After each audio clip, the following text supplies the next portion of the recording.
Hello guys, வணக்கம். Welcome to our video. இந்த வீடியோவில் பார்த்தீங்கன்னா இந்த மாதிரி ஒரு மாடல் எப்படி கிரியேட் பண்ணுறது அப்படிங்கிறது பார்க்கலாம். ரொம்பவுமே ஈஸியானது ஒன்று தான். கிரியேட்டிவ் இந்த மாடலோட வீடியோ வந்து கொஞ்சம் நான் ஸ்பீடாக வந்து மாடல் பண்ணிடுறேன். அதுக்கப்புறம் ரெண்டரிங் லைட்டிங் எல்லாமே பார்த்துடலாம். ஃபஸ்ட்டு கிரவுண்டுக்குன்னு பார்த்தீங்கன்னா நான் இங்கேருந்து இந்த இடத்துல வைக்கிறேன். கிரவுண்டோட சைஸுங்கிறது வந்து லென்த் வந்து ஒரு 10 ஃபீட், வித் வந்து ஒரு 21 ஃபீட் வச்சுக்கலாம். ஒயர் ஃப்ரேம் F4 ப்ரெஸ் பண்ணிங்கன்னா கிரிட் லைன் இது ரெண்டையுமே ஆஃப் பண்ணிடலாம். வெர்டிகலாக மட்டும் பார்த்தீங்கன்னா ஒரு 3 லைன் வந்து பிரிச்சுக்கிறேன். இப்போ இந்த சப்ஜெக்டை ரைட் கிளிக் பண்ணி convert editable polygon F2 polygon choose பண்ணிங்கனாலே மூவ் டூல் வச்சு உங்களுக்கு வேணுங்கிற அளவுக்கு மட்டும் மூவ் பண்ணிடலாம். நான் இதை வந்து இந்த அளவுக்கு வந்து மூவ் பண்ணிட்டேன்.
சரி, இப்போ வந்து கேமரா செட் பண்ணணும். கேமரா செட் பண்ணுறது இங்கிருந்து தான் எனக்கு இந்த வியூ தான் ஃபுல்லாக பார்க்க போகிறேன். டாப் வியூவில் வந்து கேமரா செட் பண்ணுங்கள். கிரியேட் கேமரா, ஃபிசிக்கல் கேமரா கொடுத்துட்டு இங்கிருந்து ஸ்ட்ரெயிட்டாக நான் வியூ கிளிக் பண்ணி என்னோடய டார்கெட் பாயிண்ட்டுங்கிறது பார்த்தீங்கன்னா கரெக்டாக ஸ்ட்ரெயிட்டாக இருக்கணும். இப்போ டாப் வியூலேருந்து கிரியேட் பண்ணாலே ஆஸ் யூசுவல் எப்பயுமே தரையோட தரையாக தான் இருக்கும். பெர்ஸ்பெக்டிவ் வந்து பார்த்தீங்கனாலே தெரியும். இங்கே பாருங்கள், தரையோட தரையாக இருக்கா. அப்படின்னா இது கொஞ்சம் எனக்கு மேலே வரணும். எவ்வளோ ஹைட்டில் நான் பார்க்குறேன் அப்படிங்கிறது ரொம்ப ரொம்ப முக்கியம். இப்போது இசட் டைரக்ஷனை நான் ஒரு 5.5 அப்படிங்கிற மாதிரி கொடுத்துக்கிறேன். ஹை லெவல் 5.5ங்கிறது ரொம்ப அதிகம். நான் ஒரு 4 கொடுத்துக்கிறேன். டைம் ஒரு 4ங்கிறது ஓகே. இப்போ இந்த 4 வியூவில் இந்த வியூ இருக்குது பார்த்தீங்களா, C ப்ரெஸ் பண்ணி கேமரா வியூ போயிருங்க. கேமரா வியூ போனோன்னா அவுட்புட் சைஸ் ரெண்டரை செட்டிங் ஓப்பன் பண்ணுங்கள். கேமரா வியூ லாக் பண்ணிவிட்டு 1080 பிக்சல் ஃபஸ்ட்டு வந்து செட் பண்ணிக்கிறேன். இப்போது இங்கே வந்து Shift+F சேஃப் ஃப்ரேம். இப்போ கேமராவை செலக்ட் பண்ணிவிட்டு கேமராவோட ஃபோக்கல் லென்த்து 40 இருக்குது. நான் ஒரு 32 mm லென்ஸு, மினிமம் ஒரு 24 mm வச்சிங்கன்னா ஃபுல்லாக கவர் ஆகுது. பட் 24ங்கிறது நம்மளுக்கு அவ்வளோக்கா தேவையில்லை. அதனால் ஒரு 26, 27 ஓகே. இது அப்படியே மேலேருந்து இந்த சைடு கொண்டு வாங்க. ஓகேவா? இந்த ஏரியா வந்து இப்போ பர்ஃபெக்டாக இருக்குது. இதை வந்து ஓகே பண்ணிடுங்க. 27 mm லென்ஸு, 27 mm லென்ஸ் வந்து கரெக்டாக இருக்குது. கேமராவுக்கு ரைட் சைடில் ஒரு விண்டோ இருந்தால் மட்டும்தான் வந்து சன்லைட் உள்ளே வர மாதிரி இருக்கும்போது பார்க்குறதுக்கு ரொம்ப அருமையாக இருக்கும். அப்படின்னா இந்த சைடு ஒரு விண்டோ வந்து செட் பண்ணணும். விண்டோ செட் பண்ணுறதுக்கு ஃபஸ்ட்டு என்ன பண்ணிக்கலாம்னா ஒரு பாக்ஸ் எடுத்து விண்டோக்கான கேப்புக்கு ஒரு மார்க் பண்ணி விடுங்க. இப்போ இந்த இது ஓகே தானே? இவ்வளோ பெரிய விண்டோ வேணுமா அப்படிங்கிறத தெளிவாக பார்த்துக்குங்க. விண்டோ ஓகே ப்ரோ, கண்டிப்பாக வேணும் அப்படின்னு நினச்சிங்கன்னா இந்த இடத்துல நான் இவ்வளோ பெரிய விண்டோ போட்டுக்கிறேன். மெயின் சப்ஜெக்டை செலக்ட் பண்ணிவிட்டு கிரியேட் ஜாமெண்ட்ரி காம்பவுண்ட் ஆப்ஜெக்டில் ப்ரோபுலியனில் இம்ப்ரிண்ட் ஸ்டார்ட் பிக்கிங் எடுத்தோன்னா ஒரு கிளிக்கு. இப்போ இந்த ஆப்ஜெக்டை ரைட் கிளிக் பண்ணி convert editable polygon number 4 polygon select பண்ணிவிட்டு இங்கிருந்து ஷிஃப்ட் பிடிச்சி ஒரு ட்ராக் பண்ணுங்கள். விண்டோவோட கட்டிங் டெலீட் பண்ணிடுங்க. இப்போ விண்டோக்கான அந்த மார்க்கிங் போட்டாச்சுங்களா? இப்போ நம்ம சப்ஜெக்டில் விண்டோ ஃபிக்ஸ்டு விண்டோ எடுத்துக்கிறேன். ஸ்னாப் ஆன் பண்ணிவிட்டு இங்கிருந்து இங்கே ஹைட்டு. இப்போ இந்த ஃபிக்ஸ்டு விண்டோவோட டெப்த்தை நல்லாவே கம்மி பண்ணிக்கோங்க. எவ்வளோ பேனல் வேணும் அப்படிங்கிறது. இப்போ பேனலோட திக்னஸ் அவ்வளோதான். ஃபிக்ஸ்டு விண்டோ வந்து பர்ஃபெக்டாக செட் பண்ணியாச்சு. இதோட திக்னஸை பொறுத்து ரொம்பவே நல்லாயிருக்கும். இப்போ இந்த சப்ஜெக்டை ரைட் கிளிக் பண்ணி கன்வெர்டேட்டபிள் பாலிகானாக மாற்றிட்டு பாலிகானில் விண்டோவோட கிளாஸ் இருக்குது பார்த்தீங்களா, அதை மட்டும் டிட்டாச் பண்ணிடலாம். தனியாக டிட்டாச். அவ்வளோதான். இப்போ சப்ஜெக்ட் எல்லாமே வந்து அழகாக கிரியேட் பண்ணிட்டோம். நெக்ஸ்ட் உள்ள வந்து மாடல் இம்போர்ட் பண்ணணும். ஒரு சோஃபா மாடல் வந்து இம்போர்ட் பண்ணிக்கிறேன். ஆங்கிள் ஸ்னாப் ஆங்கிள் வச்சுட்டு கரெக்டாக 90 டிகிரி டாப் வியூ ஓப்பன் பண்ணிக்கோங்க. இப்போ இந்த சோஃபா பார்த்தீங்கன்னா கரெக்டாக நம்ம வாலோட எட்ஜில் இருக்கிற மாதிரி பார்த்துக்கோங்க. இப்போது ஃப்ரண்ட் வியூ பார்த்தீங்கன்னா தரையோட தரையாக இருக்கா, இதுக்கு ஒருக்கா செக் பண்ணிக்கோங்க. இதெல்லாமே பர்ஃபெக்டாக செட் ஆகிருச்சு. அப்படிங்கும்போது இப்போ நீங்கள் சோஃபா உள்ளே போய் பார்த்தீங்கன்னா சோஃபா இருக்கும். ஆனால் சோஃபாக்கான டெக்ஸ்சர் வந்து அப்ளை ஆகிருக்காது.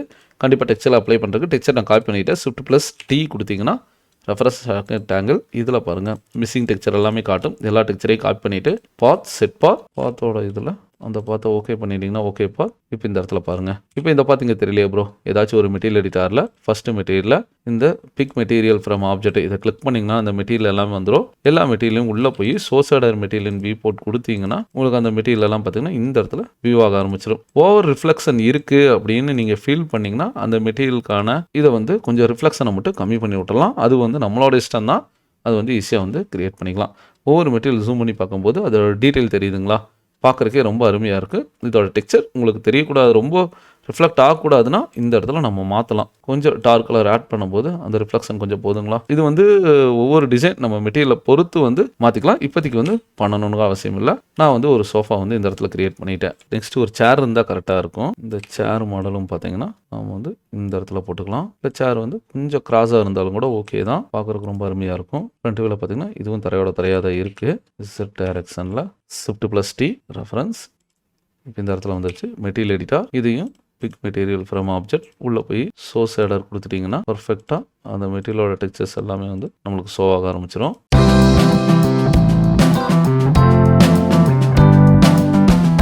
அவ்வளோதான். ஃபைனலாக பார்த்தீங்கன்னா நம்ம மெட்டீரியல் அப்ளை பண்ணி ரெண்டரிங் கொடுத்துக்கலாம். ஃபஸ்ட்டு ஓவராலாக சப்ஜெக்ட்டுக்கு வந்து மெட்டீரியல் வந்து ஒயிட் கலர் மெட்டீரியல் வந்து அசைன் பண்ணுறேன். இப்போ இந்த ஒயிட் கலர் மெட்டீரியல் பார்த்தீங்கன்னா ஒரு நார்மலாக இருக்கிற மெட்டீரியல் தான். இப்போ சேனல் வந்து பிரிக்கணும். Alt Q கொடுத்து ஐசோலேட் போயிடலாம். ஏன்னா எல்லா மெட்டீரியலுமே வந்து ஒரே சேனல் வந்து நம்மளால் கொடுக்க முடியாது. இது வந்து கேமரா வியூவாக இருக்கட்டும். நான் இந்த வியூவில் ப்ரிஸ்பெக்டிவ் வந்துடலாம். ப்ரிஸ்பெக்டிவில் எந்தெந்த சப்ஜெக்ட் எந்தெந்த மாதிரி இருக்கும் அப்படின்னு பாருங்கள். இப்போ ஃப்ளோர் வந்து தரதானே, இதை ஃபுல்லாகவே செலக்ட் பண்ணிட்டோன்னா இதெல்லாமே வந்து ஃப்ளோருக்காக நம்ம பிரிச்சுருவோம். இப்போ இந்த ஃப்ளோர் எல்லாத்தையுமே பார்த்தீங்கன்னா டிட்டாச் பண்ணிடுறேன். ஃப்ளோருக்கு அப்புறம் இந்த ஏரியாவெல்லாம் வந்து உட்டுங்கிற மாதிரி தான் இருக்கும். இப்போது இந்த ஏரியாவில் இது ஃபுல்லாக உட்டு, இது எல்லாத்தையுமே வந்து தனியாக டிட்டாச் பண்ணிக்கலாம். பேலன்ஸ் இருக்கிறதெல்லாம் பார்த்தீங்கன்னா ஒரே ஒரு சிங்கிள் மெட்டீரியல் அப்ளை பண்ணுற மாதிரி இருந்தாலும் கூட பார்க்குறதுக்கு நல்லா தான் இருக்கும். மெட்டீரியல் எடிட்டர் ஓப்பன் பண்ணுங்கள். இந்த ஃபஸ்ட் மெட்டீரியலுக்கு பார்த்தீங்களா, இதுக்கு வந்து இந்த செகண்ட் மெட்டீரியல் அசைன் பண்ணுறேன். ஒரு பியூர் ஒயிட் வந்து கொடுத்துக்கலாம். ஒயிட் கலர் மெட்டீரியல் இருக்கிற மாதிரி ரஃப்னஸ் கண்டிப்பாக இருக்கணும். அதனால் 0.5ங்கிற மாதிரி கொடுத்துக்கிறேன். பம் மேப் பார்த்தீங்கன்னா சின்ன சின்ன டெக்ஸ்சரோட டீட்டெயில் தெரியணும் அப்படிங்கிறதுனால மேப் செக்ஷனில் ஜென்ரலில் நாய்ஸ் மேப் வந்து ஆட் பண்ணிக்கலாம். நாய்ஸ் மேப்புங்கிறது பார்த்தீங்கன்னா சின்ன சின்ன டாட்டடாக தெரிகிற மாதிரி இருக்கும். பட் நாய்ஸ் மேப்போட சைஸும் வந்து இன்க்ரீஸ் பண்ணிக்கலாம். நான் 20 மாதிரி இப்போதைக்கு தச்சமயத்துக்கு வந்து ஆட் பண்ணிக்கிறேன். ஒரு 30ங்கிறது வந்து ஓகே தான். மேப் செலக்ட் பண்ணிவிட்டு அசைன் பண்ணி விட்ருங்க. அதுக்கப்புறம் பார்த்தீங்கன்னா இது வந்து உட்டுங்கும்போது வுட் ரிலேட்டடாக இருக்கிறதுக்கு நான் வந்து காஸ்மோஸ் ப்ரௌசர்லேயே வந்து வுட் டெக்ஸ்சரும் இருக்குது. இதில் வந்து நல்லா மைல்டான வுட் டெக்ஸ்சர் வந்து ஆல்ரெடி நான் எடுத்து வச்சுருக்கேன். இந்த வுட் டெக்ஸ்சரில் ஏதாச்சும் ஒரு வுட் டெக்ஸ்சர் வந்து அப்ளை பண்ணிக்கலாம். இப்போ நான் இன்டீரியருக்குள்ளே போடுறது அப்படிங்கிறதுனால கொஞ்சம் மைல்டாக இருக்கட்டுங்கிறனால இந்த வுட் எடுத்து நான் ட்ராக் பண்ணி இந்த இடத்துல போட்டுக்கிறேன். இதே வுட் வந்து ஃப்ளோருக்கு அப்ளை பண்ணலாம். ரொம்பவுமே அருமையாக இருக்கும். இதை தாண்டி மற்றதெல்லாம் கொடுக்கணும்னு கூட அவசியம் கிடையாது. இருந்தாலும் நான் இந்த வுட் டெக்ஸ்சரை எடுத்து 2வது ஸ்லாட்டில் போட்டுக்கிறேன். டார்க் லைட்டு ஒரு தீம் கலரில் வரும்போது பார்க்குறதுக்கு நல்லாயிருக்கும். இப்போ பாருங்கள், இந்த ஏரியாவுக்கு இந்த டார்க்கை வந்து ஆட் பண்ணி விட்டுறேன். இப்போ இது ரெண்டுமே ஒரே இருக்கிறதுனால ஒரே இதாகிடுச்சுங்களா. பட் டெக்ஸ்சரோட கலர் தெரியலங்கும் போது நம்ம இந்த சப்ஜெக்டில் UVW மேப் வந்து ஆட் பண்ணி விடுங்க. மேப்லேயும் முக்கியமாக வந்து பாக்ஸ் மேப் வந்து ஆட் பண்ணி விட்டு பாக்ஸை வந்து ஜிஸ்மா செலக்ட் பண்ணிக்கோங்க. எந்த அளவுக்கு நம்மளுக்கு இது வரணுங்கிறது rotate tool angle snapped angle வச்சுட்டு கரெக்டாக 90 டிகிரிக்கு ரொட்டேட் பண்ணிவிட்டு இப்போ ஸ்கேல் டூல் வச்சு ஸ்கேல் பண்ணுங்கள். இந்த வுட் பீஸை வந்து ஆட் பண்ணி விட்டுறலாம். இப்போ இந்த வுட்டுக்கும் அதே மாதிரி தான் மெட்டீரியல் UVW மேப் ஆட் பண்ணிட்டீங்கன்னா இப்போ இதுக்கும் ஜிஸ்மாஸ் வச்சு கரெக்டாக இங்கேருந்து வுட் பேனலை வந்து அப்ளை பண்ணி விடலாம். ஒரு கார்பெட் மட்டும் இருந்தாலே பார்க்குறதுக்கு நல்லாயிருக்கும். பட் கார்பெட் பார்த்தீங்கன்னா உங்களுக்கு சீக்கிரமாக க்ரியேட் பண்ணணும் அப்படிங்கிற மாதிரி இருந்துச்சுன்னா சோஃபாவையும் இது இந்த 3 மட்டும் நான் வந்து ஓப்பன் பண்ணிக்கிறேன். டாபிக் போய்க்கோங்க. இப்போ இந்த இடத்துல கார்பெட் உங்களுக்கு வேணுமா, கரெக்டாக ஒரு பிளைன் எடுத்துக்கோங்க. இதுலேருந்து எது மட்டும் வேணும், இதிலிருந்து எனக்கு இது மட்டும் வேணும் அப்படின்னா அதை மட்டும் ஒரு கார்பெட் மாதிரியே ஒரு டிசைனை மட்டும் போட்டுறேன். இப்போ கீழேருந்து பார்த்தீங்கன்னா தரையிலேருந்து பார்த்தீங்கன்னா அப்படியே கொஞ்சம் மேலே இருக்கிற மாதிரி தான் இருக்கும். இது வந்து அப்படியே இருக்கட்டும். இப்போ Alt Q ஐசோலேட் போய்க்கலாம். இது வந்து நம்மளோட கார்பெட்டோடது.